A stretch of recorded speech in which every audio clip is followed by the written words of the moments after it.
Hello and welcome everybody, I'm Barbarian and we have returned through the darkest of times, although we are now in 1936. The second chapter has just begun. We kind of have been revitalized as a group. As I understand it, we practically were dissolving. You know, there was a dissolution going on primarily because, well, there was no chance of resisting the regime. But now that we have an insider in the Nazis, now that we have an insider in, you know, the upper leadership of the Nazis, should I say, we are in a situation where maybe we can strike back. Maybe we can do something that will actually affect things. Now, we aren't really the old crew anymore. Two left us right before the chapter ended. We are still with Johanna as, of course, ourselves, which is Guido Buck, and then Arthur Friedrich here. And the new two members that we recruited in 1933 and that have now returned but have practically no history with us are Gustl Kleiner and Dorothea Schmidt. Now, I looked at this map and I studied it a bit, and there are two main missions that, you know, you should achieve if you want to pass on to the next chapter. I don't think they're mandatory, but I want to treat them as mandatory. And I was also informed that this one, just for the record, has a bit of a longer story there because you need to have multiple explosives that you can then create into a bomb. Like, apparently it takes quite some time in the workshop. Either way, the Freedom Bell is what I want to kind of push through. The other one here is help people to cross the border. And as you can see right here, we would need a uniform and a fake passport, although I assume, yeah, we need 3 of each actually. And I think both are quite interesting, but I feel like the one that is very public, the one that could ruin the Olympic Games for Nazi Germany, is the one that I want to put, you know, as our favorite here. Now, what we have to do first is, of course, we could recruit some people, but we could also just make some money. What I want to do first, buy paper. How much money do we have, just for the record? 100. We start pretty well off. We do no longer have the explosives that we had early on, but here we are. That kind of sucks that they took those from us, but what can you do? We're gonna start talking to people, because as I understand it, that opens up every other mission that comes afterwards. Now, we have 20 weeks in this particular chapter, so let's just start right away. Contact the priest. Gundula Wert, a devout Christian member of the church in Wedding, tells us about a pastor who previously often expressed strong criticism about the regime. I cannot read today, it appears. And this does sound like the perfect mission for him, and indeed it is. There you go. We do this one. Professor in Schöneberg, you want to do this? That's not really a mission for you, though. What about you? Oh, you're both Social Democrats, of course. Well, in that case, I suppose that you can do it. You're not bad at it, but, you know, there are people that are better at it, I think. Meet a friend. Right, okay, you can do that as well. We have a lot of... It is difficult for us now to interact with people that aren't left-leaning, just because we are so heavily left-leaning within the group. Meet a former unionist. Now, this sounds perfect for you. I mean, it does sound perfect for you, and yet you have such problems with it. Well, you know what? Just do your best. Meet a businessman, meet a friend. Yeah, I mean, you gotta do this. There you go. So we're just gonna meet a lot of people here in week number 1 to get some more missions opening up for us, hopefully making it possible for us to do Freedom Bell. Just for the record, Freedom Bell requires 1 bomb. Blowing up the Olympic Bell Tower while the entire world is watching will prove to everyone that there are still people in Germany who are against Hitler and his regime. Alright, let's go. We only have 10 people supporting us. Our supporters donated 3 mark to our group. Very, very small contribution there. He meets with a former unionist and he is furious. Union leader plus 12 supporters. Rosalinde Grieger will rally support among the unions. Wow, that is quite influential indeed. Huh. This one also works well. Right, we didn't get a contact, but that's okay. We just met with an old friend, that's fine. Let's just do all of these basic missions first. Just enforce it. Look, when it's a witness, I'm just enforcing it. The witness leaves. There you go. Things go well. The priest is an opponent of the regime and tells us that many members of his community might be willing to help us. Alright. It's a very strong start so far. Gustl Kleiner is doing a good job here as well. Excellent. Nobody has been seen so far. That is, I think, the most important part of this. Alright, it all works out. Although one of these missions was clearly much more influential than the other ones. No more morale than we lost, so, you know, overall it's a net gain of 0. We gained 6 supporters though. 99% for Hitler and the annexation of the Rhineland. 99% of the voters voted for the NSDAP. Adolf Hitler and the continuation of the annexation of the Rhineland. Yeah, there you go. It was obviously a very supported policy. And as much, of course, as it was a valid... I can't talk today, my apologies. But as much as it was also a violation, of course, of the Treaty of Versailles, at the end of the day, it was a policy where people, I think, from almost all, ways of life came together and said, yes, we of course have to have full control of our national territory. So this was a policy that was quite risky because the Allies could have easily crushed Germany, but at the same time, you know, if it worked out, and it did, that would garner support from every part of society. Ribbentrop in London. Ribbentrop presents the British government in London with a German response to the Locarno Memorandum of 19th March.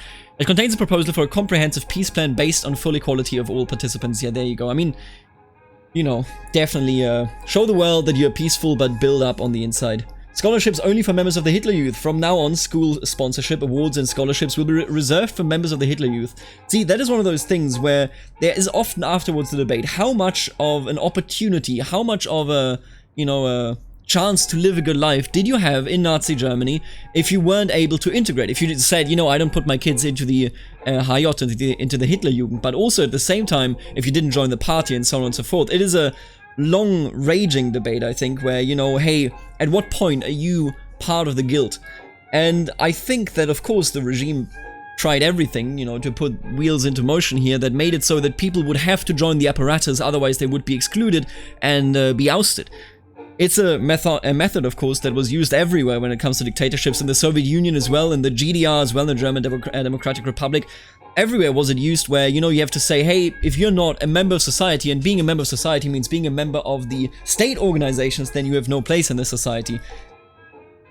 I think, you know, there are a lot of examples where people didn't join up in any way whatsoever and still led a decent life, where they weren't impoverished or, you know, prosecuted, but especially with the Nazis, of course, the longer the war raged on, the more suspicious it became if you weren't joining up with anyone that you were a resistance fighter, or at least, you know, didn't sympathize with the Nazis. It's a difficult topic, and I think it's a case-to-case basis, where people didn't have a choice, they had to join. But then there's, of course, people, you know, and I think we can talk in particular about the SS. There's people that overjoined, so to speak, so it is clear that they had a bit of fervor, a bit of zeal towards the Nazi ideas. If you know, were an SS guard in Auschwitz, that was an entirely voluntary post. You chose to take this. So at that point, you are in a situation where you can't say that you were just a Mitläufer, somebody that said, hey, I just want to survive in this society. It's a very difficult topic, but something very similar, although of course not comparable, at least when it comes to, you know, where it ended up. Not comparable, but still comparable in, you know, exclusion from society, of course, went on in the GDR, where until 1989, 1990, of course, people were excluded. For example, if you were a pastor in the church, your children were excluded from studying. I personally, of course, have family as well that experienced this, and it wasn't nice. But it was certainly a bit of a different circumstance than under the Nazi regime, although, you know, the same method. Dorothea Schmidt seems very distraught during our meeting tonight. I have to watch what I say around my daughter. I really put us in danger. Oh, the daughter must be... See, yeah, she must have been indoctrinated from a very early age. I assume that she's in the HJ. What kind of danger? The Gestapo came knocking at my door. I had no idea what they were doing there, or how they found me, until it turned out that my daughter has been repeating anti-Nazi slogans at school. Slogans she must have picked it up from me. And she must have picked up from me. Oh, come on, man. You can't... I mean, just be more cautious, Dorothea. So they suspect you? Yes, that's why they came to my home, to investigate, says Dorothea. I played dumb, told them I had no idea where she had learned them. It was enough to avoid worse, but they have their eyes on me now. I don't like that at all. That is incredibly risky. We have to be careful indeed. Anything we say can be used against us, even unwittingly by the people we love, I say. Yeah, it's you know, at some point... with the whole Blockwart thing, you know, where people were supposed to spy on one another, because that is what a good German does, and you have to point out, hey, you know, are these people suspicious in any way whatsoever? It is incredibly risky. And by the way, this really looks like there's something that I can take out, but I think it's just like an ad insert, you know? Can't really take it. Alright, oh my god, so many more missions. Now let's take a look. I just want to get to the explosions, meaning we need to get to the workshop. The workshop is hidden right here. I don't think there's, there's no second opportunity to build a workshop, meaning that I'm interested in talk to the workers. Anja Kupfer, alright. Oh, Dorothea Schmidt, yeah, of course. Very risky for her here. We're gonna go through with this. Can I already hide someone away? I don't think I can. Gain access to campus. It's a good idea in general, I think. Yeah, we need the workshop. That is what we're going for. How much will that cost? Only 40. Wow, that is honestly incredibly cheap. Get a fake passport. Oh, risk is actually very low. Interesting. I don't see how to get to the mission in which I can hide people away, because Dorothea Schmidt right now is practically useless. Break into factory? What can I gain from here? Critical intel. Interesting. Alright, so I'm thinking we're gonna go ahead and we're gonna meet a businessman. We're gonna do that probably with Arthur Friedrich. Because he is a Christian liberal, of course. That should work out just fine. Gain access to campus. We do have some intellectuals here. Am I an intellectual? I don't think I am. I'm a waiter. Wait a minute. Isn't... Oh, she would be. Oh no, that would be horrible. Good God. You know what? Sure. I'll send myself. Getting some money would be nice. Buy paint. I think I'm gonna do talk to academics though, so that we can unlock, you know, the rest here. And Johanna Esser might be able... Oh, nope. She is definitely not able... Wait a minute. Was she already busy? Am I a fool here? No, she's the last one that can do anything. Right. Talk to the Christian community. Absolutely not you. No, no, no, no. Why don't you collect some donations in Kreuzberg then? That should work out for you, yeah. There you go. Okay, Dorothea Schmidt has to sit it out. I mean, I don't know. I do not know at all where I can hide her. And I'm not risking this. Are you kidding me? I wish I could hide her away right now, but there's no chance, of course, for that to happen. Union leader. Rally support and both of them, I guess. Oh, wait a minute. What? Oh, I can use these by clicking them. If I confirm, what happens here? Wait, what did I just do? Alright, we'll see. I meet with Joachim at the cafe where we used to go when times were better, before Hitler took over, before Joachim was arrested by the Gestapo in 1933. I look at the people sitting outside the cafe, but Joachim is not among them. One side. The weather is really pleasant, so everybody's sitting outside in the sun, but I still take a look inside. At first glance, there's no Joachim, only an old man sitting alone in the corner. Guido, someone calls my name. Yes, I ask, and then I see him. The man I took for an old man is Joachim. He looks very different now than last time I saw him. His full head of hair is gone, his face is sunken, he has dark circles around his eyes. We hug. How are you? You have no idea how it was, says Joachim. I still can't believe I'm out. When I wake up in the morning, I expect the guards to be standing over me. It's good to be back. Would you like to talk about it? No, at least not now. I would like to forget for now. We talked for a while about old times, better days, before everything went dark. We managed to avoid talking about politics and the fact that Joachim had to spend the last 3 years in a concentration camp. That's horrible. After what you saw, would you be up for fighting the regime again? You mean now? It takes a while before he answers. It seems like he has to think hard about it. He shakes his head. No, I don't think so. I cannot guarantee that I wouldn't give everything away if they catch me. I can't stand the idea of going back to the camp. It's a risk, I think, that is... I can't understand it. I don't think that I can empathize with it, but I don't think that I can fully understand what it really means to, you know, put everything on the line. To say that you resist. It's always easy to say, I would resist. I would, you know, go against fascism. I would go against any dictatorship that rises up. But at the end of the day, the reality of it is incredibly difficult. This man was 3 years, or was in the concentration camp for 3 years. He knows what it means to be broken. And when he says that he fears that he would be broken again, I think that has much more weight than, you know, me saying, anyone saying in the comfort of our relative freedom to say, I would resist. It's a difficult thing. I would love to think that I would resist, and I do believe that I would resist, but how do we really know when we haven't seen the methods, when we haven't experienced them, when we don't know what it takes to, you know, not break? It's crazy. It's something I can barely imagine it. You know, I've grown up in this wonderful democracy, and at the end of the day, I don't know any other life. It's a difficult thing to estimate. How much could you really withstand? How much could you really, you know, go on, swim against the mainstream? I understand. I do. The Joachim I knew would have never been intimidated by them. The Joachim I knew would have never given in. It's horrible what this regime does to people. We have to stop it. Alright, we lost 1 supporter, we got 4 mark. Let's see how everything went here. Should be going fairly easily. Be successful, okay. You did not get seen, that is she did get seen. Well, unlucky, very, very unlucky indeed. Gustl Kleiner meets with co-workers of our supporter in Kreuzberg, and it works out. Okay, we're slowly but surely gathering more and more supporters as well as some morale, but I need a hiding place. I'm wondering, will they take the hiding place away from us in later chapters? Because, of course, it would become, you know, harder to hide. The businessman is upset about the way things go under Hitler's regime. He offers to help us and wants to introduce us to some of his associates who might think in a similar way. Alright.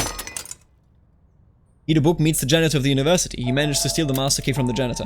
From now on, we can access the campus anytime we want. Okay. We lost some morale, -6, quite harsh. We did gain 7 supporters though. Coup in Spain. The Spanish parliament dismisses the president of Spain, Niceto Alcala Zamora. Right, the Spanish Civil War, of course, is due to start.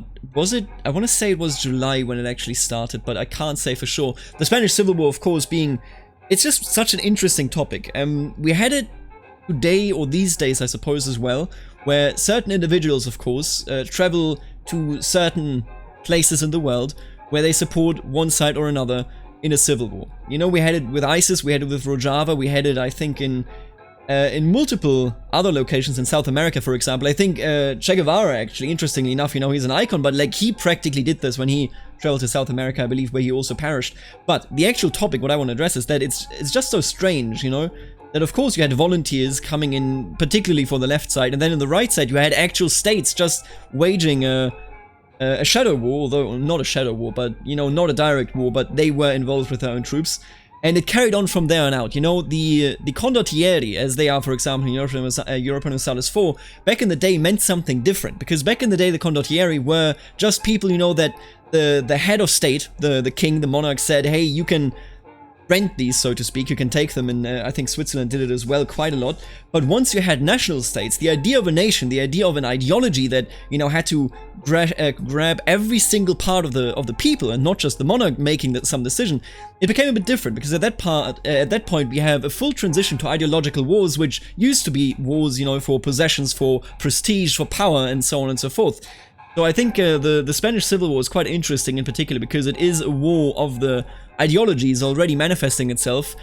I mean, one could argue that this stuff happened before, of course, but this is in the heart of Europe. I mean, you know, Spain, I suppose, in the southwest of Europe, but in the heart of Europe itself, in an ongoing civil war, people all of a sudden going in despite, you know, this not being their national war, but a war where they say, hey, we have to fight for ideology or else it will not survive. The Hindenburg returns. The German airship LZ-129 Hindenburg returns to Friedrichshafen from its first trip to South America.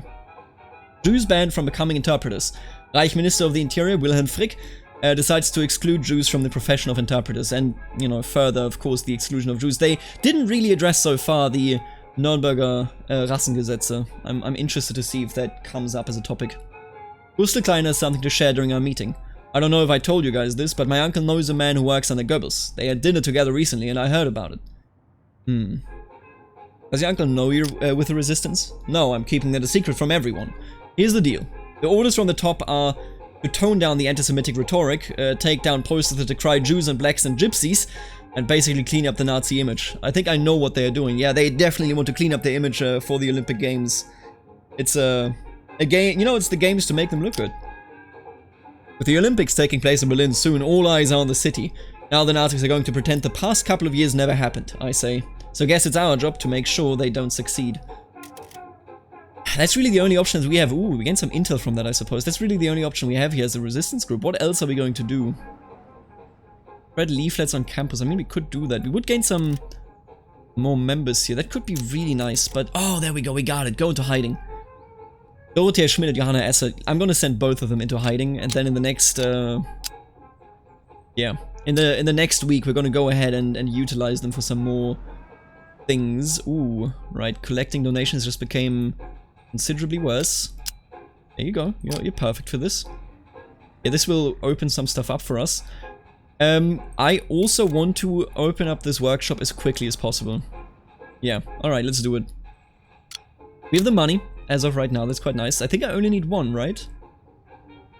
No risk to it. Build a bomb and print leaflets. Okay, you know what, actually, I want to check if I want to utilize Arthur or myself in some other thing here. Didn't I see something about Christian community? Yeah, there you go, Arthur. You should definitely do that. I'm going to give you the bicycle, because why not? Then I'm going to go ahead and set up a workshop. It does say that there's a risk to it, but I don't actually think there is. Alright, let's go ahead here.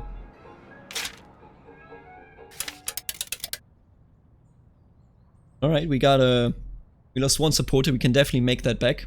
We will get 10 morale, if I'm not mistaken, from being in the hiding place, and 7 mark. Okay. I hope there was no risk attached to this. Oh, there was a risk attached. Nope, no risk. Okay, we did it.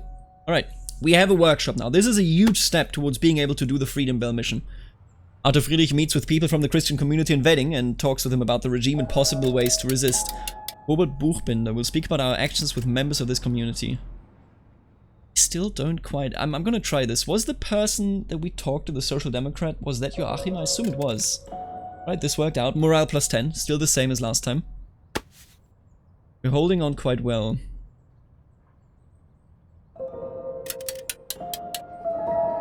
Bristol has been seen. By the way, I'm not reading these flavor texts because most of them we actually have seen. It turns out the academics despise the regime for, because of, as they call it, its stupidity and lack of science and culture. Alright, we gained in both. That's quite decent. Italy occupies borders to Sudan. Italian troops occupy the Sudanese Abyssine border near Galabed, west of Gondar. I believe at this war, the war... Yeah, I think the war in Abyssinia was finished, right? So they must have completely occupied it at this point. It was, of course, a bit of a pipe dream, the colonial adventures of Mussolini and fascist Italy, primarily because it was just not territory that would help them in any way. It was a pure prestige project, but wouldn't prep them up for, you know, the dominance that they dreamt of. There was a... you know, Italian, fascist Italy is always, like, in this situation where, in popular conversation about World War II, they're just ridiculed. It's a lot about, you know, what a joke, and they're gonna betray their allies and whatnot. And, you know, obviously, I get where this pop culture, this pop history point of view comes from, and you know, I fully understand it when it comes to applying that meme. I get it. But at the end of the day, fascist Italy, it's a very special case for itself. The way it became fascist, the way it was fascist for, you know, a much longer time than Nazi Germany was National Socialist, and what that did to society. I'm not that informed on Italy's internal politics, historically or even contemporary, but only recently did I learn that the main opposition party in Italy from 1945 and onwards until the fall of the Soviet Union was the Communist Party. That was quite crazy to me, you know, seeing as that, for example, wasn't the case here at all. I assumed they were primarily Social Democrats in their opposition, as they were here in Germany, but that was not the case. Honestly, Italian politics fascinate me, but I want to cut that short because I just don't know that much about it. Labor riots in Poland. 2 workers are killed during fights between police and demonstrators in Lviv. Lvov? Labor riots in Poland. I wonder where that leads. I can't put this into historical context just yet.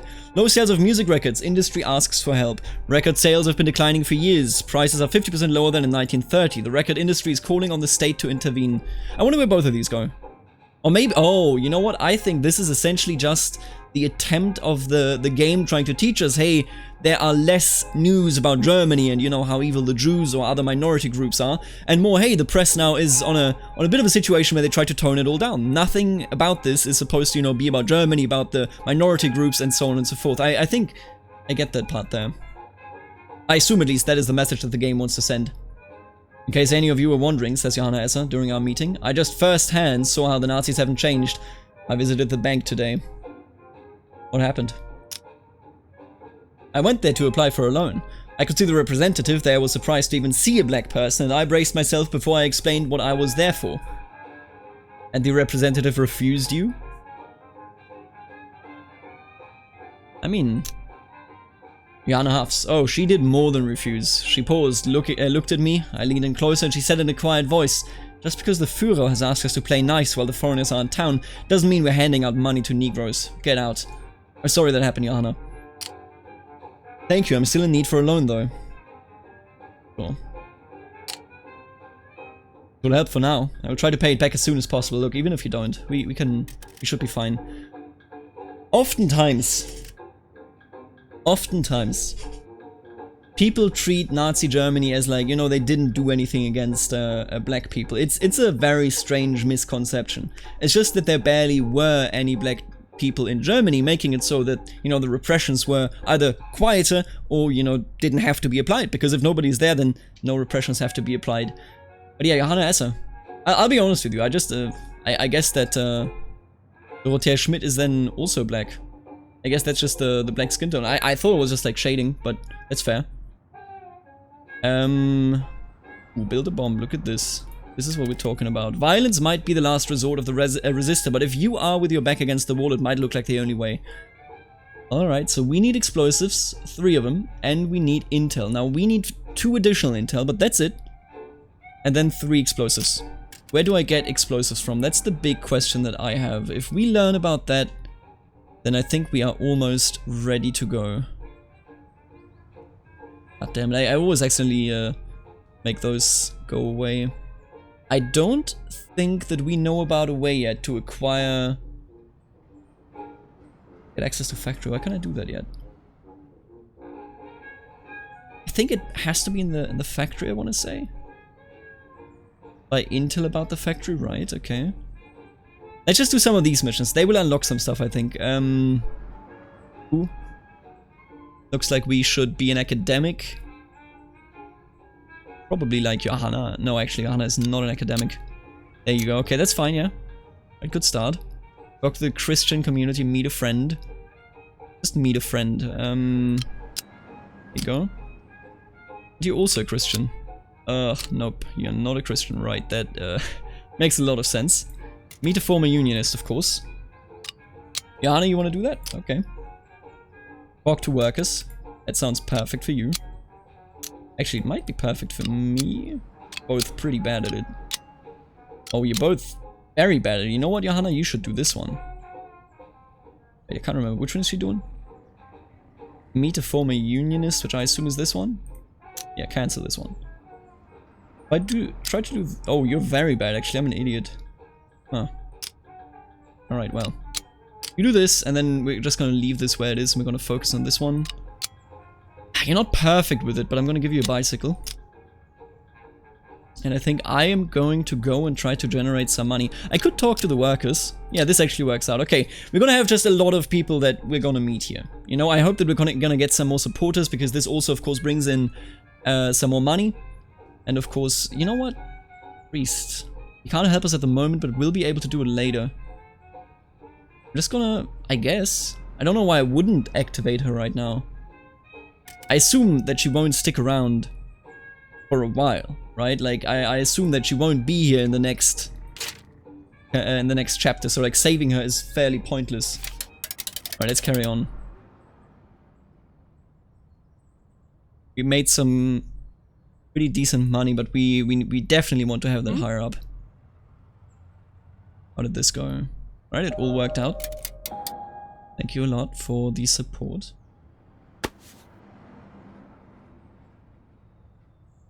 Alright. Yeah, that's the same flavor text. This is why I just don't read it. We know what it says in principle, I think. Nope, enforce it. Right, they got calmed down. Very nice. We got seen, that's fine. You know, every now and again you have to go into hiding. That's just the way it goes in this game. That's fine. The trade unionist is a staunch opponent of the Nazis and will support us. Okay. Very good. Friend is still opposed and is eager to support us. Alright. Very good. Very, very good. Hildegard is wearing her best dress and is holding a bouquet of flowers when I run into her in front of our building. We have been neighbors for years as a single unmarried... Why is this so chunky? I don't know. As a single unmarried mother, she hasn't had it easy, so I help her from time to time. I was hoping I would see you today, she says, and walks straight towards me. Good to see you, Hildegard. Today is the big day, she says. It's a Hitler's birthday. Hermann is joining the Jungvolk today. He's becoming the member of the German youngsters in the Hitler Youth. On the Führer's birthday. The inaugural ceremony is part of the birthday celebration. Do you have any idea how proud I am?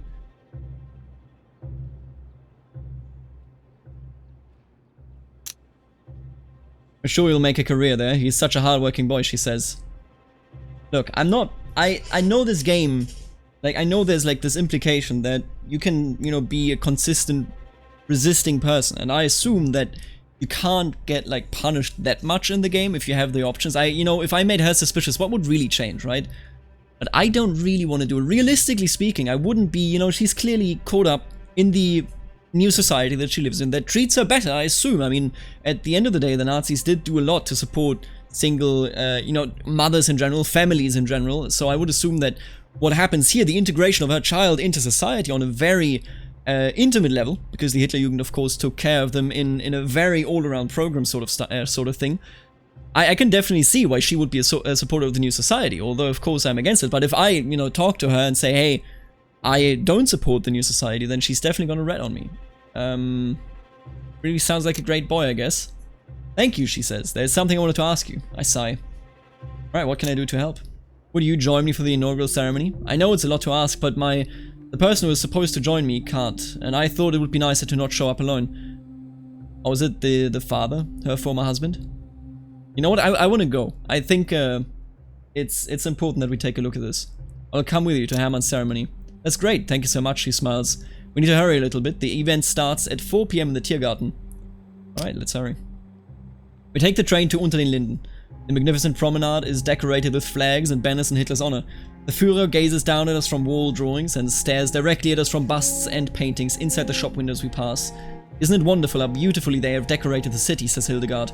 It is quite beautiful, really. It's a bit much, don't you think? Let's just, try to be a dissident here once. Ignores my comment and goes on. Yeah, there you go. I'm happy we could spend this day and attend this wonderful event together. I know you were a good person. I knew you were a good person and loyal to the Reich and the Führer, no matter what people say. Oh god. What is it that people say about me? Oh, because of your past and what you were doing before our Führer took over. But as I always say, the past is the past and now is now, she says. Here we are, Hildegard points at the Tiergarten. On a huge plaza inside the park, a crowd of hundreds of young boys gathers, all wearing the uniform of the Jungvolk. Look, she says, and hastens her steps. They are the Mannholz? Ah, family, I assume. She moves directly to a family standing a little further away. Yeah, this is not like a normal word in German, it's just an old name, Mannhold. There you go. I'm gonna observe the scene for a moment here. The Mannholz live in our building. They have 2 kids. The boy just started school and the girl is 2 or 3 years younger. Can't recall the children's names. Klaus, shouts the father when we approach. You stop complaining now or we will leave immediately. You hear me? Klaus is crying. Read the Mannholz. Getting involved in people... See, this is the risk of the dictatorship, of course. Getting involved with people that have arranged themselves with a new status quo when you haven't always means that there is a potential for you losing your social standing, and when you lose your social standing, you can be ratted out. Let's just not draw any attention. Hello there, neighbors, says Mr. Mannhold. Sorry I have to witness this cruel father abusing his poor son. He laughs. I've seen worse. He wants to see Hitler, I mean the Führer, even though he isn't here yet. Maybe he isn't fully on the side of the regime? How do you know that, says Klaus. You're not looking for him properly, we will miss him. Ah, what a cute boy, says Hildegard. Of course you want to see the Führer, but your father is right, he isn't here yet. Otherwise we would know. Trust me, one can feel the presence of the Führer. Yep. Personality cult has taken a very strong grip around Germany's throat here. Have you met him before, Hildegard? The band begins to play a march. When they are done, the voice of Baldur von Schirach, the dedicated national youth leader, starts to boom over the microphone. My Führer, comrades, we are once again gathered together to experience this proud and happy moment, says von Schirach. It's the Führer is speaking. So, like, my question here literally had no meaning, huh? Yells Klaus. I'm gonna let Papa Mannhold deal with Klaus. Schirach continues. My Führer, here stands your youth. A youth that knows no class or caste. A youth whose true example is you and you alone. A loyal youth that wants to work selflessly for this nation, just as you are working selflessly and with great loyalty for this nation. Adolf Hitler, the Führer, leader of the German youth, has the floor. The crowd yells. Klaus tries to push his way through, toward his father.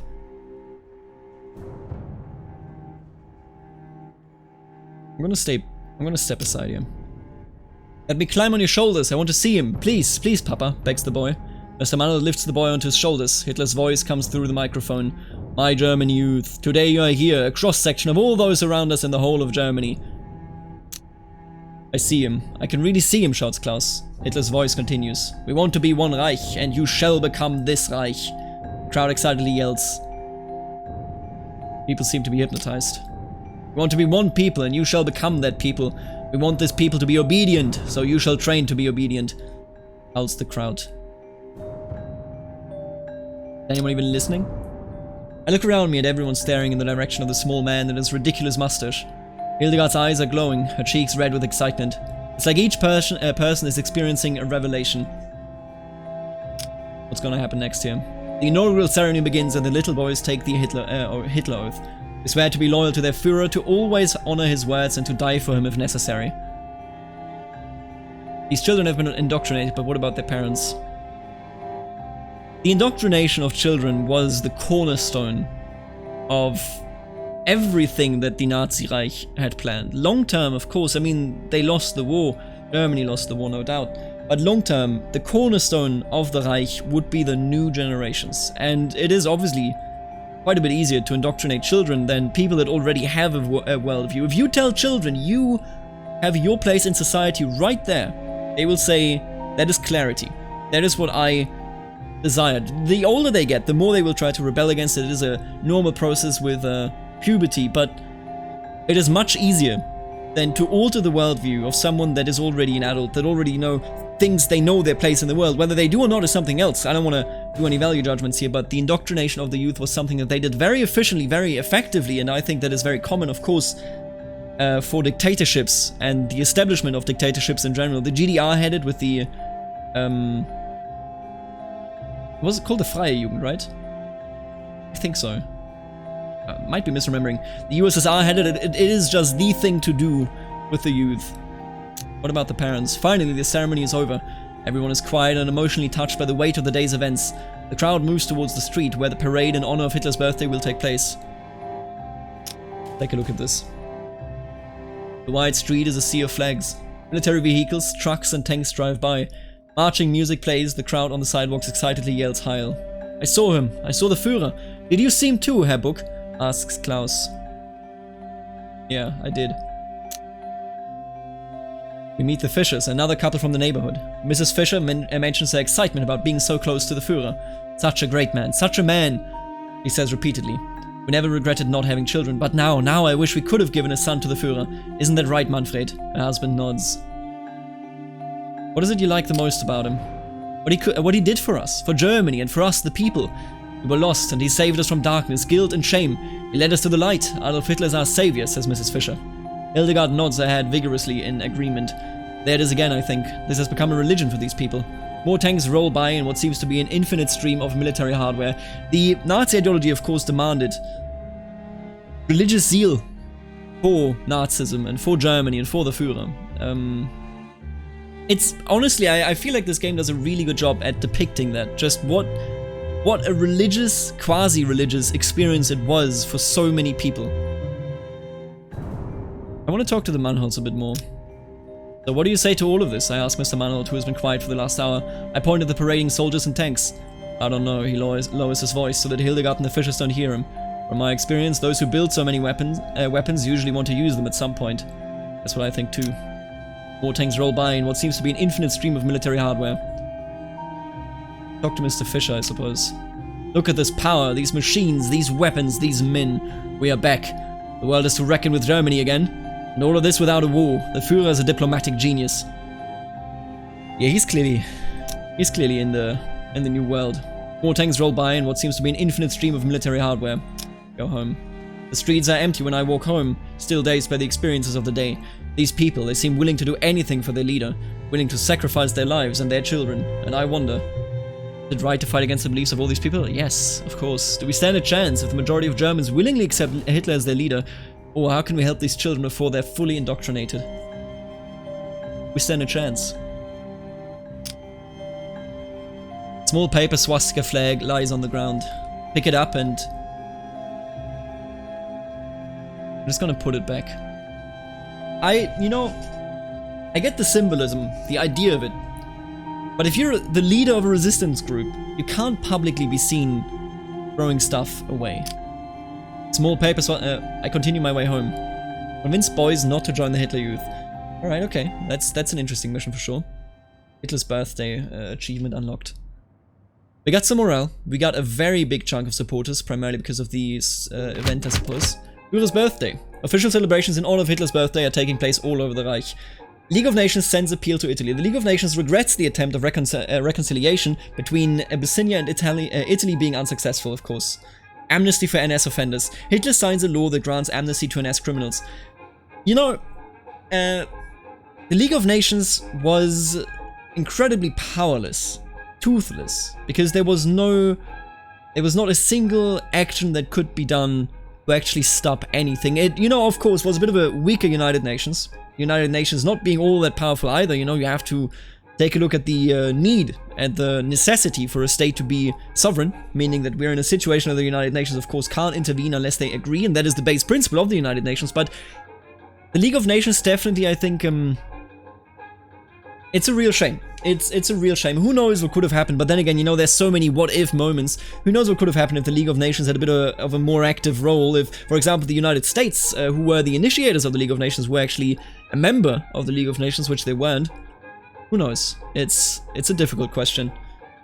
But yeah, I gotta say, I really think the game is doing a very good job in displaying the personality cult and the experience that the Nazis wanted the people to have them believe and to have them be zealous for the Reich. You know, think about it. When you're 16 in 1945, you know the Russians are coming, the Americans are coming, and someone tells you, here's weaponry, you're now part of the Volkssturm. It takes a whole lot of indoctrination for you to say, I will gladly sacrifice my life. I would rather die than, you know, leave anything intact for what you perceive to be invaders. There's a lot of indoctrination going in there, and I think really a good job how they displayed it here. I don't really have anything else to add. Oh, there you go, says Johanna, and hands me 25 mark. What is this for? This is to pay back the loan the group gave me, plus interest, says Johanna. I told you, that wasn't necessary. Yes, it is, says Johanna. The group needs money to stay active. Well, thank you then. Unexpected, but I'll take it also. Game frozen. No, there you go. End of scene, okay. Alright, alright. This was the last week that we will do in this episode. I will, like, take a look at the map. There's a lot of symbols here. I need to... Ah, there you go. This is how you unlock it. You talk to the workers, then you get into the quarry and get some explosives. Let's do this. Let's build a bomb and let's try to do this. Maybe we can even get both done. The help people to cross the border. But right now we are in a pretty good situation, a pretty good condition of the group. We no longer have any contacts that we can be using, but we are doing fairly well, I would argue. Thank you so much for tuning in. I'm interested in finding out how it continues. I hope so are you. And I want to thank the members of the channel that are making these videos possible, seeing as I'm not putting any ads on this series, namely the Barons, Aaron, Stefan, the Richest T, Snywolf, Emma Mamello, and Thomas. Then of course also the Counts, Kemelik 2, Shifty, and Ixom the Naughty, and last but not least, the Dukes, Suspicious Dark, Benedict, Nathan, Knight of Squires, Kenneth, Lexo, Roboman, My Dad Left Me at Arby's, and Eric and Aiden. Thank you so much for supporting the channel. I will see you all in the next episode. Until then, later, alligator.